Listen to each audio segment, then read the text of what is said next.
Welcome back to the Secrets of the Self-Made. Today we have Paul William Davis, who is a renowned business growth consultant. He is a sought-after speaker and intuitive personal advisor with a passion for empowering professionals worldwide to unearth their unique genius and lead their field. As the creator of the Genius Code for Personal Mastery and a 3-time best-selling author, Paul is dedicated to helping individuals discover their true purpose, tap into unparalleled fulfillment, and make a profound impact. Often hailed as a lifesaver by his clients, Paul has remarkable talent for identifying the core elements that bring joy, meaning, and personal growth. His intuitive approach, combined with decades of entrepreneurial experience, has transformed countless struggling businesses into multi-million dollar, multi-million euro success stories. With a client list that spans industry leaders, celebrities, and innovative entrepreneurs, Paul's expertise transcends borders and sectors. As an award-winning consultant and visionary thought leader, Paul William Davis is committed to guiding you on a transformative journey of self-discovery, purpose-driven growth, and lasting prosperity. I can't wait to talk to you, Paul. Thank you so much for being here. It's so good to be here. Thank you so much, Tracy. Yeah, so let's dive in. So Paul and I were talking before we started the recording because there is obviously so many ways, so many directions we can take this conversation. And being a little on the selfish side, I'm like, ooh, let's go into the intuitive, way of growing your business. I would love to hear everything you have to say about that. I know that you're probably going to tell me that you help people really find their life's purpose. How do you do that?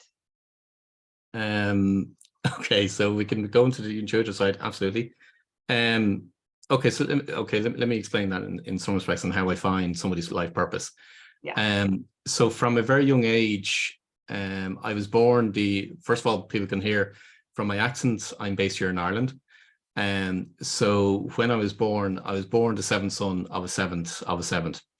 And anybody that is in Ireland will know that there's a lot of folklore around being the seventh son of a seventh, let alone being a seventh of a seventh of a seventh.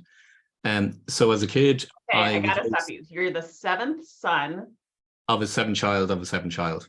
So 3 generations of being the seventh. Yeah.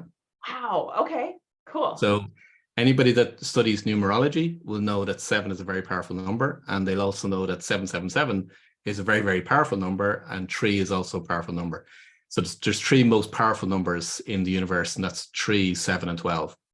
And you'll see those numbers being featured quite significantly in all different aspects. So I was always treated differently as a child growing up. I'd have a lot of people come to the house and they would come for a healing because that's what 7 sons of the seventh are typically known for. But as I was going through and developing my career and ultimately my business, I would get images and knowings and insights for people that I would come across. So I'd have a conversation with somebody, and then all of a sudden I'm starting to get images and what I call knowings about people. And in the early start, I didn't really understand some of the aspects of some of the information I was getting. But then as I worked with different people over the years, I became to know of what those knowings were actually more around. And I trained as a management accountant. I would go into companies and I would turn their company around very, very quickly. So my track record is turning companies around within 6 months, whereas normally it's averaged between 12 and 18 months. But what I was doing was I was using my intuitive side to know what was actually going to be the alignment of an individual to their business and what would help them reach their highest success and their highest potential. So that's how I was using from that perspective. And there's not many clients that I would walk into and say, hey, do you know what? I'm an intuitive and I'm going to tell you X, Y, and Z. I had to get to know the clients first before I could really reveal the true side of me.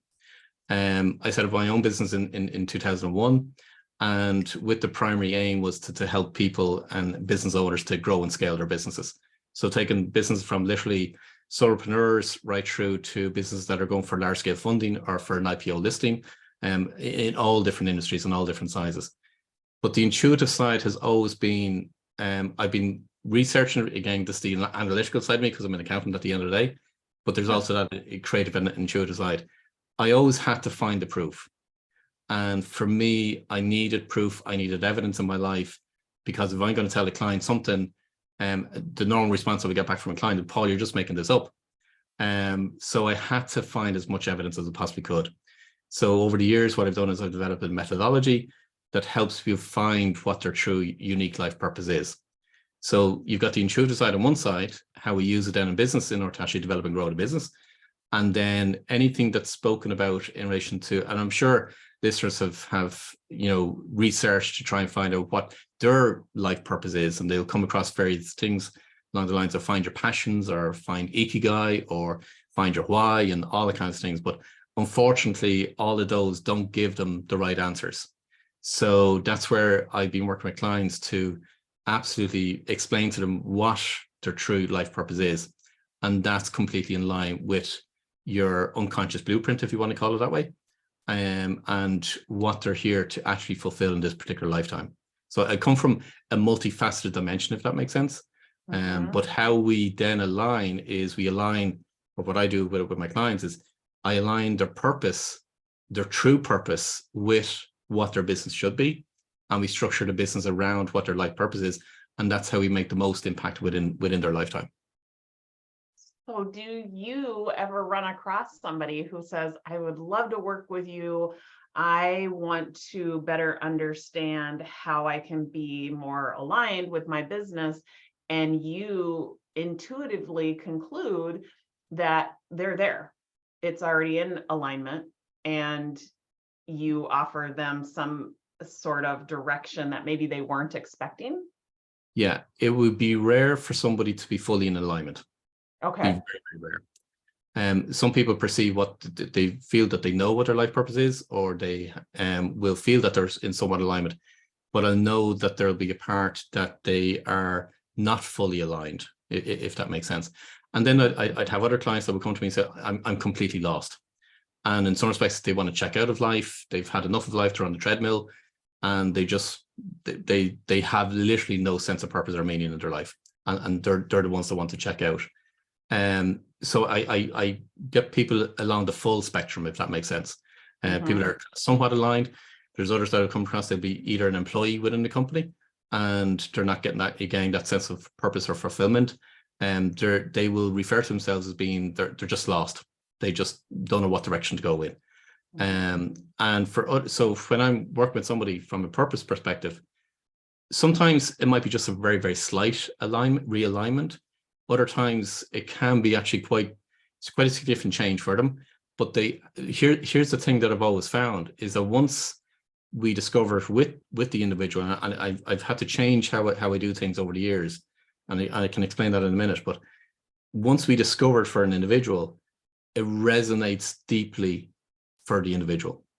It makes total and absolute complete sense for them. I was working with a 63-year-old literally only the beginning of this week. And he's now saying, well, he was looking from a retirement perspective. What do I do when I'm close to retirement?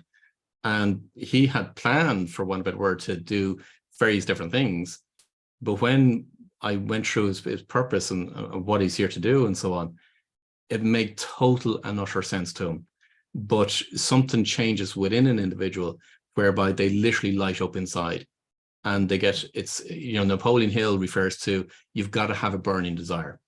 And it's that burning desire that literally starts to well up in an individual because it makes total sense and it resonates on I call it a soul level, because that's what's actually true. It resonates on a soul level as opposed to a cerebral conscious mind thinking side of things. Yeah.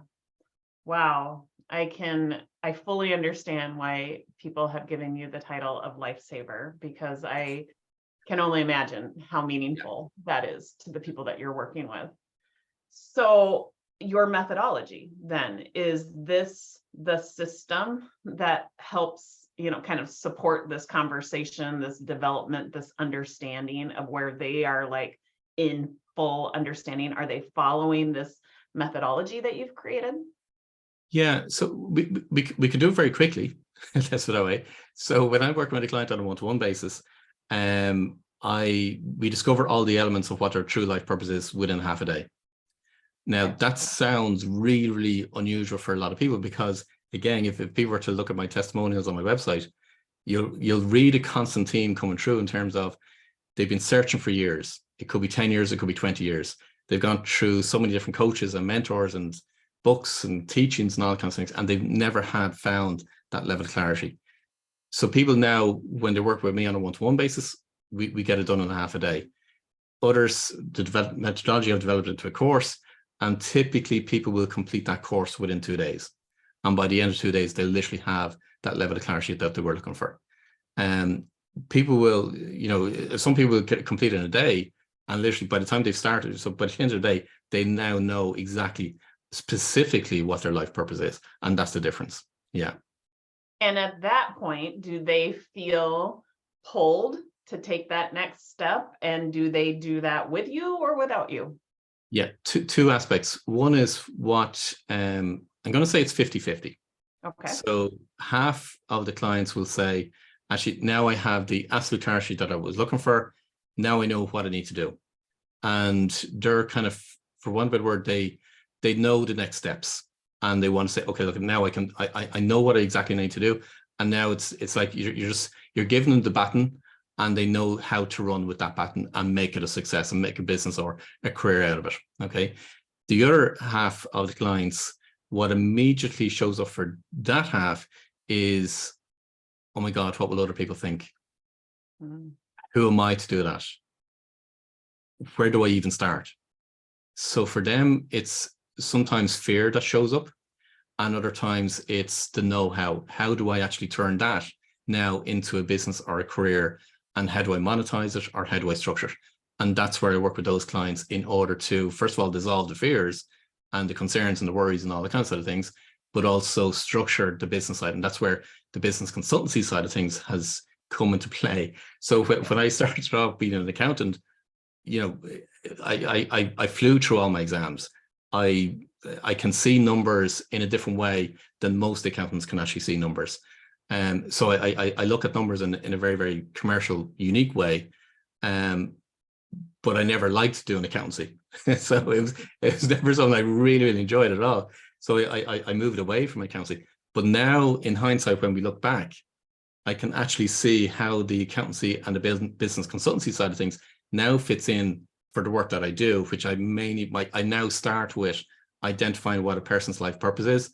And now the business consultancy and the accountancy comes in and say, okay, now how do we monetize that? Yeah. Man, that is so cool.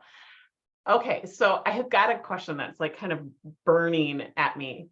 Had you not been really born into this belief, you kind of mentioned that within your you were indoctrinated into this belief about the 777. Like, you immediately believed that there was something very special about you. What if you hadn't been born into that kind of, if you weren't indoctrinated with that? That's a really great question. Would you still be where you're at today? I'm so curious. Yeah, absolutely. Yeah. I'll tell you why. I'll tell you why I know is because when I was doing the healings, and that's what my parents knew about me, in the sense of, people come for cancer, rheumatism, you name it, migraines and all the kinds of things, and they'd walk away being healed. That's what I was, for one better word, known for, as being special from that perspective. I was treated differently within the family and all the kinds of things. But I could never receive anything in return. So when people would want to hand money or gifts or, toys or something for me, in sense of, in gratitude for receiving a healing, I wasn't allowed to receive anything. So that was just, again, just part of the beliefs around the gifts that you're given from a God-given gifts perspective.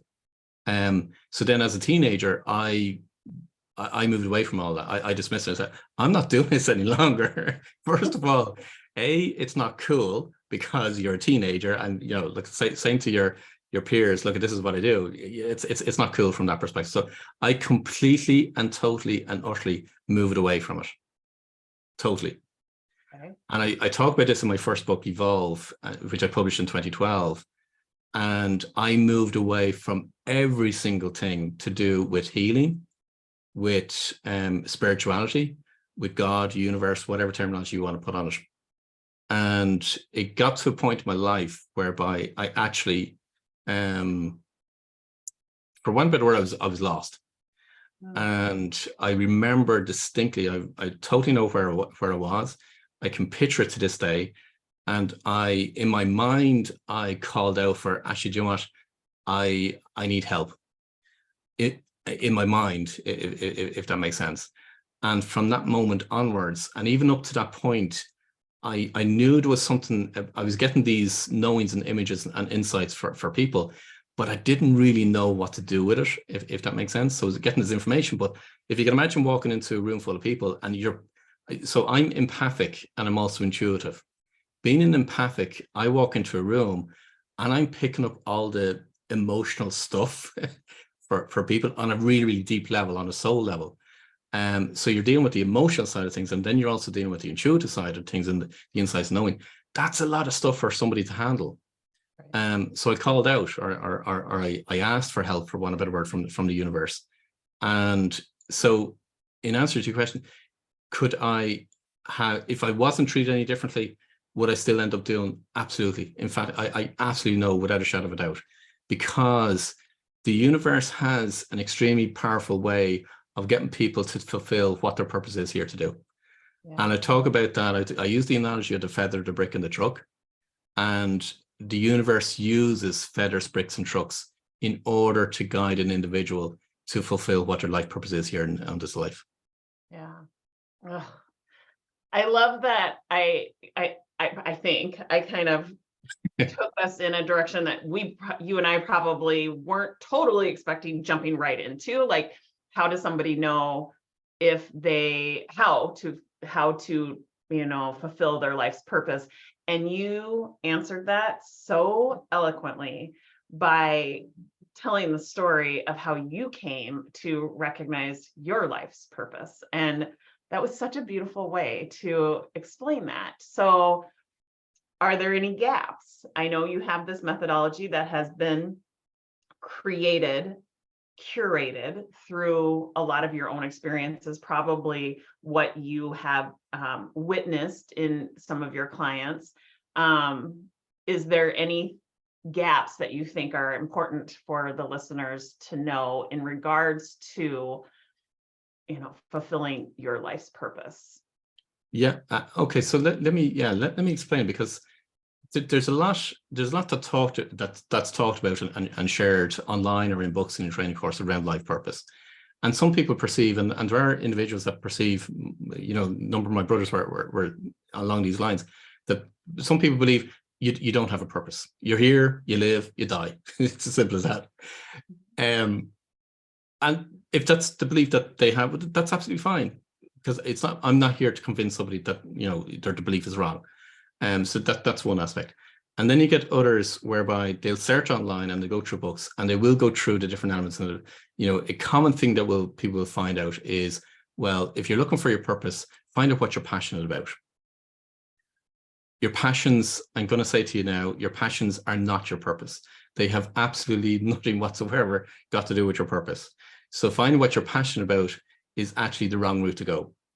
And if you go back to the origin of the word passion, it actually means to suffer. That's the passion. That's literally the origin of the word passion. And if you want to think of it along those lines, and from the Latin term "pati," which is to suffer, and if you think along, you know, the passion of Christ, it's the suffering of Christ. It's crucifixion and the dying, literally, of Christ. So that's one thing. Other people find, well, they're told, well, find your ikigai. And ikigai, for people that aren't familiar with it, it's a diagram of circles, and they're all intersecting. And, you know, you go through what you love to do, what the world needs, and it's the intersection between all of those circles in relation to what's going to give for fulfillment. And yes, I can understand how it can help people to feel, for want of a better word, fulfilled, but it is absolutely not their purpose. Because what a lot of people suffer with, or not suffer, but have difficulty with, is finding out what specifically they are to do. And Ikigai never tells them that. And then the other side that people find is that, they say, well, find your why. And this has exploded over the last 10 or so years. But I'm actually going to, and for people that believe in it, that's absolutely fine. That's their beliefs. But here's where I come to this one on this. If you're trying to find out your why based on what you're currently doing, but what you're doing may not be what you should be doing in the first place, it's going to be the wrong why. Second of all, people try and figure out their why using their conscious thinking, because the premise of find your why, it goes along the question of is, why is it that you do what you do? So you're using your conscious mind to try and work through and figure out why it is that you're doing what you're doing. Your conscious mind has nothing whatsoever got to do with your purpose. Nothing. Every single element, and this is where the intuitive side has always come into play, every single element from your purpose comes from your own conscious. So we're using your conscious thinking and also trying to apply it to something that you're currently doing, which is maybe perhaps in 100% of the cases from my perspective, clients, has never been exactly what they should be doing. So it's going to be the wrong why in the first place. So there's four elements, from my perspective, there's four elements that makes up your true life purpose. So let me go through each one of those. There's what I call your genius drivers. Now, your genius drivers, for people that are listening, if you imagine that you've got 3 buckets in front of you, and each one of those buckets represents a genius driver. Your genius drivers operates on an unconscious level. So, but your role is literally to fill each one of those buckets. And that's where you get fulfillment from. If you go back to the origin of what fulfillment means, it's feeling fulfilled, but it's feeling fulfilled from an unconscious perspective. So that's your genius drive. That's where people will get the zest for life, the joy for life, the fulfillment from life. It's that sense of meaning in what it is that they're doing. The next part then is what I call your genius quest. Now, again, if you look up the definition of quest, a quest is a long and arduous journey to find an outcome. Every single individual has a specific quest to follow. That is your what you are to do in life. The next part then, so that's in effect what people would perceive as being their purpose, but it's only the what element of their purpose. The next element then is your genius role. Now, out of all the clients I've worked with over the years, I've identified 10 different genius roles. And an individual will unconsciously play one of those specific roles throughout their whole life. You don't have to develop any skills on it. You don't have to get training. You don't have to go to university. None of that whatsoever. You unconsciously play that role throughout your whole life. But the difficulty that happens for a lot of people is that, because, especially in business, and when you're a business owner, you wear multiple hats. So in effect, you're playing different roles and you're never actually really playing your full, true, unconscious genius role. So what we do as part of it is actually identifying what your unconscious unique genius role is.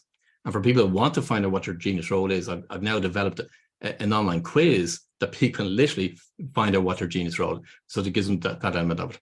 And the last piece then is the fourth element, which is your genius inspiration. Now, I prefer to use your inspiration as opposed to your why, because again, if you go back to the origin of the word inspiration, it comes from inspirare, which is divine guidance. Your inspiration is awe-inspiring, hence the reason why you use the word inspiration. Every single individual will know when they've been stuck in a moment whereby they've been awed by what they're witnessing or observing. They're brought to tears. They're brought from an emotional response when they're seeing something absolutely inspirational. You cannot contrive it. You can't construct it. It happens automatically. In other words, it happens unconsciously. Mm-hmm. So those four elements together gives you what's going to give you fulfillment, what you're here to do, how you're going to do it in terms of your genius role, and what is actually going to give you inspiration. The reason why I call it part of the genius code is my overall methodology, but the reason why I call it your genius in each one of those elements, because again, if you look up the origin of the word genius, it's a Latin term ignere, which means literally it's the innate ability that you're born with. Now, we can go really, really deep on the subject matter in terms of, what you hear, what your soul contract is, and all that kind of things. But the bottom line is, you're born to fulfill a purpose. Your whole life is to fulfill that purpose. And there's an overarching purpose in life and what we're all here to do. But every single individual has a unique life purpose to fulfill. And it's those four elements that makes up an individual's life purpose. So is it a feeling that tells you that you are operating from your unconscious versus conscious, like, ways? Like, how does somebody know? How can somebody tell that they're actually operating and progressing towards or utilizing their genius? Can you articulate that? Yeah, you will. Okay, let me describe what that feels like. First of all, you are absolutely driven. And that's where, again, we'll bring back to Napoleon Hill, you've got that burning desire. You want to fulfill that purpose. Where people follow their passions, what tends to happen is that they go through a feast and famine in their passion cycle. So they're really passionate about something. They want to learn something new about it. It's new methodology that they discovered, whether it be, from my perspective, let's just take accountancy as an example, or NLP, or a particular therapy that people discover, or becoming a life coach or an executive coach. They're passionate about something, and they're really enthusiastic about that element of it, of what their new teaching is. But what happens over time is that now passion starts to wane, and then now they go through famine of it. All right. And then they say, well, okay, no, that wasn't that. I need to find my new passion now. And now they find a new passion, which is in the shiny object syndrome. And now they're really enthusiastic about that. So what they're doing throughout their whole life is literally going through this cycle. Okay. Mm-hmm. When you're on your life purpose, you're absolutely driven along the exact same thread of what literally goes through your whole life. So what I say is passion follows purpose. So when you're on your purpose, you get an awful lot more joy and fulfillment by fulfilling your purpose, but it's exponential. It never, ever, ever wanes. And now what you have is again, what it feels like is you've got that zest for life. You're jumping out of bed because you want to pursue. You don't see things as being obstacles. You see things as and challenges. You don't see any. Yes, challenges always will show up in your life because that's part of your overarching purpose, which is to develop, grow, and evolve. So challenges will always show up in your life, but you approach them in a completely different way. Right. So because you're still sticking to what your purpose is. Let me give you, so you'll see behind me that I use a lot of aviation terms, and you see a lot of planes and all that kind of things behind me. And because again, I have a passion for experiencing different types of flight. I've jumped out of aircraft. I've flown in a hot air balloon. I've done what's called a biplane wing walk. I've been strapped to the top of a plane and done somersaults at 4,000 feet and so on. So I'm passionate about those kind of experiences, but nothing whatsoever got to do with my purpose. So, and that's the difference. So you'll enjoy doing something for a short period of time, whereas on a purpose, you'll actually be driven to fulfill what that purpose is. For people to really understand what that looks like, let's just use aviation. If you look at if the Wright brothers, for example, anybody looks up the story of the Wright brothers, what they wanted to do was do a transatlantic flight. So they tried every single possible way in order to get from where they were to land in Clifton in Ireland in order to do that transatlantic flight. They were driven to pursue that quest. Hence the reason why I bring it back to every single individual has a genius quest. That's what it looks like. That's what it feels like. Yeah. It's kind of crazy. It kind of, I actually feel very awestruck. I feel very inspired by listening to you. This morning, as I'm in the shower, which all good thoughts come to you, I feel like when you're in the shower, but I literally was having all of these moments of realization, I think. And with my clients, I teach a little bit of neuroscience and kind of the why behind, the types of thoughts that you're having. And I was recognizing how I was I had this feeling of such abundance, but that feeling was coming from this connection that I could make from my earliest memories until today, and having this knowing of what the future looks like. And it was this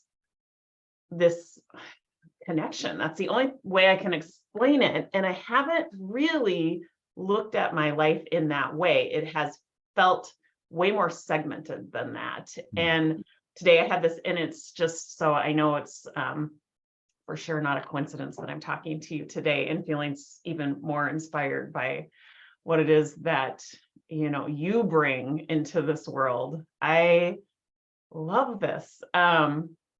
Okay, so I'm sure you have my audience completely on the edge of their seat. Do you mind, Tracy, if we unpack that a little bit for people? Because I think that people are going to get a real, hopefully value from it. I would see, okay? What you're describing is what I call inspired thoughts. Every single individual is intuitive. Every single individual. So even though, yeah, look at, you know, I would get insights and notes and all that kind of, every single individual is intuitive. Can you develop your intuition more? You absolutely can. So for every single one of the listeners that are listening to this particular podcast, you can develop your intuition. And there's multiple ways of how you can develop that. Every single individual will be guided by the universe to fulfill what their life purpose is. Some people, unfortunately, take the long way around. Okay.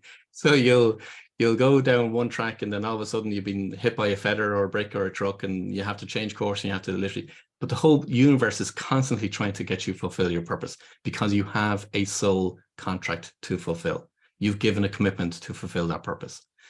Now, if the more intuitive that you are, and the more you develop your intuition, now it makes navigating that journey to fulfill your purpose an awful lot easier.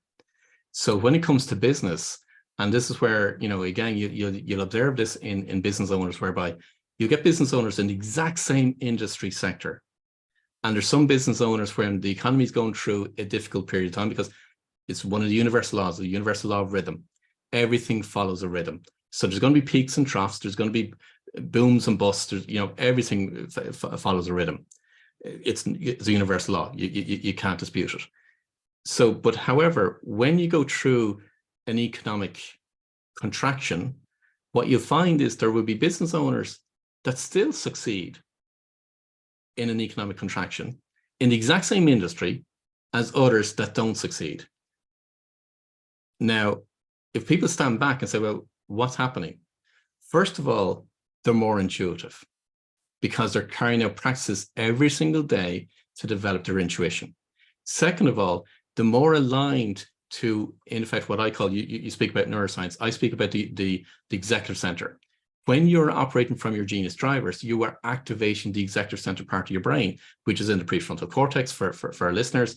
It's literally, its function is to help you to get from A to Z as quickly and easily as possible, using the least amount of resources, using creativity, innovating, objectivity, and planning. That's literally what it does.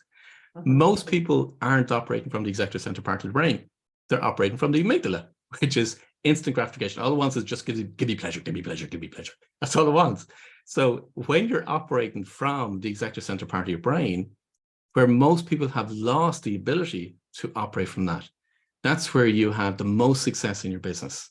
It's where you now see, and you can, for one better word, be precognitive of what's coming down through the tracks, because again, the unconscious is constantly giving you massive amount of information through your different senses in order for you to know. Those inspired thoughts that you get in the shower in the morning, for example, or when people wake up in the morning, that's your unconscious, that's your intuitive side to guide you, say, do you know what, here's something you should do. And that might be as simple as, do you know what, there's an email you should send, or you should reach out to this particular individual. Or what happened to me on one occasion was, Paul, do you know what, you should get, not as clear as this, but I'm shortening it. Paul, you should get a microphone and a camera. And I'm waking up saying, why on earth would I get a microphone and a camera? 3 months later, after I had ordered and all that kind of things, we went into lockdown here in Ireland, and everything moved to camera. So your unconscious is constantly guiding every single individual. Can you open more to it? You absolutely can. You just go through a number of different practices in order to develop it, and you constantly develop your intuition. And that's how you can predict. That's where people talk about psychic abilities, but it's more around people can become precognitive in relation to what is, they may not know exactly what's going to happen, but they're being guided in order to steer their course in an awful lot easier way. I believe all of that wholeheartedly. I'm very convicted in everything that you have said. And I think that, that belief is what creates this feeling of abundance within me and absolutely pulls me into the very, every next step, the next right step. And it is just that sense of knowing. And I've always felt very inspired to help people create different perspectives, especially when they are suffering unnecessarily. And I've had that knowing, that pulling since I was very young. I used to think of myself as a cheerleader. I didn't have any better way of explaining this pull other than cheering, supporting, mentoring, inspiring people. Yet I found myself an obese junior high and high schooler who could never make a cheerleading squad.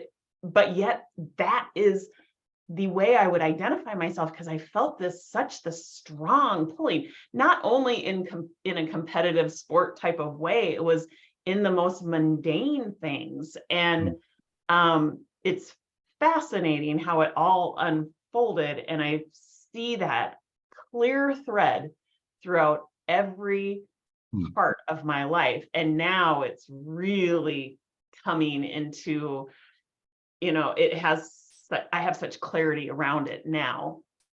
But I would love to understand, that's the inspiration part of the genius. And I think, the quest, the genius quest, I think I have a understanding of what that looks like. But the role and the other buckets that you talk about, I think would be really fun to explore. So let's unpack the genius quest a little bit for you, because you've shared that story, and what I want you to see, and you may not do right now at the moment, but you may reflect on this, and even for our listeners, it's an exercise that you can do.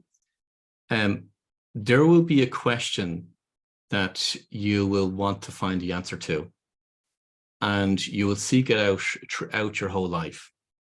And it will be from the perspective of, you'll read books, you'll go to training courses, you'll be constantly trying to find how do I solve this problem? And it's in some respects not a problem that you want to solve, but there's a question that every single individual constantly comes back to. Now, they're not typically aware of this question. They're more from the perspective of when they're left with their own thoughts, and different moments or different things are happening in their life, and there's no distractions. They'll come back to this question, and the question will always be along the lines of, how can I? How do I? What do I? It'll be along those lines, or it'll start with that kind of question. And it's along the lines of, it is a question, and people are seeking the answer to that question for themselves.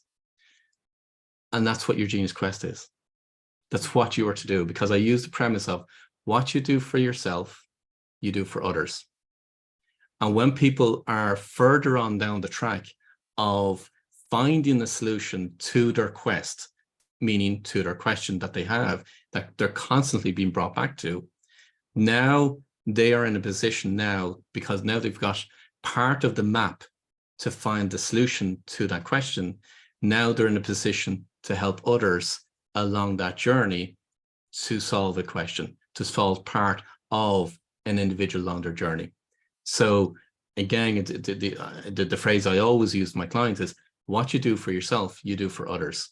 And every single individual, as they move up the steps of stairs, so if you can imagine that you're on step number 5, You're there to help the people that are on step 1, 2, 3, and 4.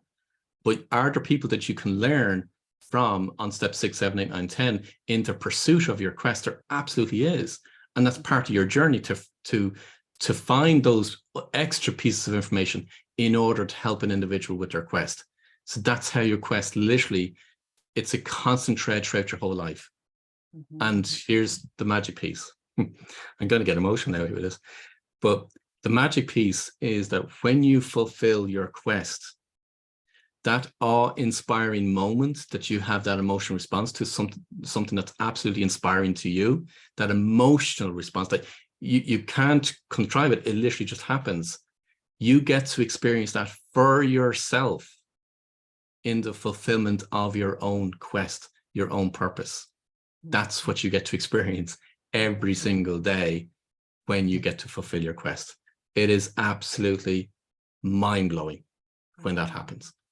And that's the kind of work that I get to do every single day. What a gift.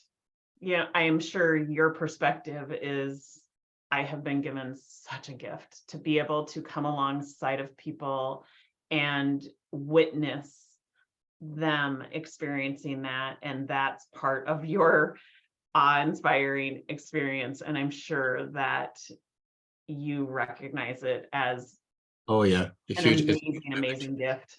It's an absolute honor and a privilege to do the work that I do. Absolutely. Yeah. Oh, well, it sounds like, you were put in the right place at the right time to take on that role, no doubt about it. And you're using those gifts in a brilliant way. And I can't wait to learn more from you. So thank you so much for being here. I want to allow our listeners the easiest way to gain access to you. So what does that look like? How can people find you?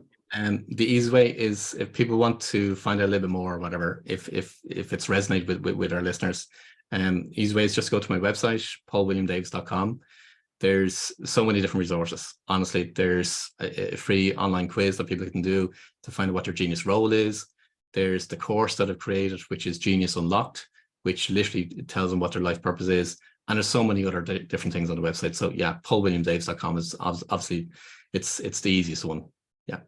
Excellent. Awesome. Well, I encourage you all to do that. And please circle back with both Paul and I and let us know what sort of inspired thoughts you had from everything that you've learned from this podcast and what you learned from going to his website. Thank you so much for being here, Paul William Davis. It was truly an honor to get to spend time with you. And to all of our listeners, thank you so much for listening in on the Secrets of the Self-Made. We'll talk to you soon.